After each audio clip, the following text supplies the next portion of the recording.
Revival requires total surrender. Unsa daw ang revival?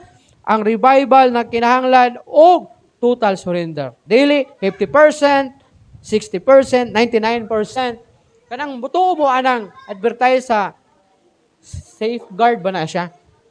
Na 99% mampatay ang germs. Bisag 99% pa na, naaga po'y germs. Kaya na may 1%. Di gid siya totally nga mawa ang germs. No? Kung gusto kag revival, kinahanglan og total surrender. 100. Dili 99. Dili 50. Dili 60, 80, 90. Kundili 100% nga surrender. Because God desires more than a portion of our lives. Kinatibuk-an nga ikaw ang gikinahanglan sa Ginoo. Dili lang ang bahin sa imong kinabuhi. Ingon na Kristohanon. Dili lang ang imong tiil ang gikinahanglan sa Ginoo nga magdayeg ka sa moadto ka simbahan. Dili lang ang imong baba ang gikinahanglan sa Ginoo. Dili lang ang ubang parte sa imong lawas ang gikinahanglan sa Ginoo, ug dili lang ang ubang parte sa imong kinabuhi ang imong o ang gikinahanglan sa Ginoo. Kundi tanan nga naa kanimo gidesire kana sa Ginoo. He wants our hearts. Masay gusto sa Ginoo? Gusto sa Ginoo ang atong kasing-kasing. Ang repentance, ang tinuod na repentance, nagagikan sa atong heart. Kung wala kay mahinulsulo ng kasing-kasing, usaon nimo pag-ingon nga gitugyan nimo ang imong kinabuhi sa Ginoo nga wala may dili man mahinulsulo na imong kasing-kasing. He wants our plans. Do na kay plano. Tama man na. May mga plano ta. But sad to say, ang atong mga plano, usahay layo sa plano sa Ginoo. Sukwahi sa plano sa Ginoo. Pero gusto sa Ginoo na kanang imong plano in line sa plano sa Ginoo. Our relationships sa mga minyo na dria, bisan pag moingon ta nga minyo naman ko, na ko'y labot ani kay na naman ko'y relationships. Dili, apil ka. Kung unsaon nimo nga ang imong relationships mahimong sentro ang Ginoo. Mahimong sentro diha sa inyong panaginigugmay sa imuhang asawa uban na. Mahimong sentro diha sa relasyon nimo diha sulod sa panimalay imong mga anak ginikanan. Gusto ang Ginoo nga mahimong sentro ana. Imuhang mga silingan, imuhang mga kahigalaan, nga imuhang relasyon sa ila, mahimo bang sentro ang Ginoo diha? O kung wala ka pa naminyo, gusto sa Ginoo nga kung makipagrelasyon ka, gusto sa Ginoo nga kana nga relationship, ang Ginoo ang nagtukod ni ana. Our future, natay mga plano for our future.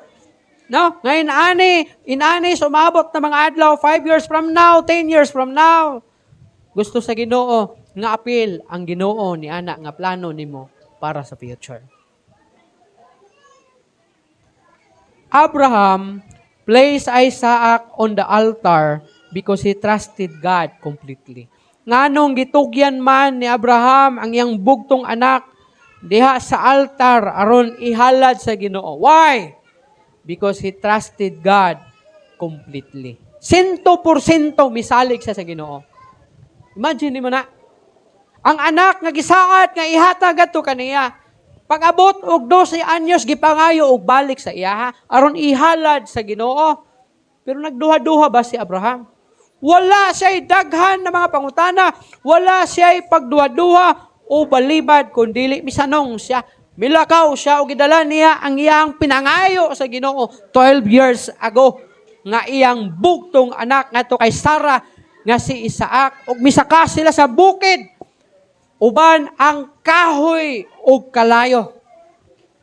Ug mingon si Abraham higda niadtong batuha nga gitawag nilag altar, may higda pod. Wala man mangutana si Abraham. Nga Lord, why? Ngano man? Nga ako maning pinangayo sa imo. Because he trusted God completely.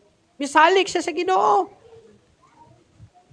Hinungdan nga gikaluy-an siya sa Ginoo. Ingon ang Ginoo sa iya, ha?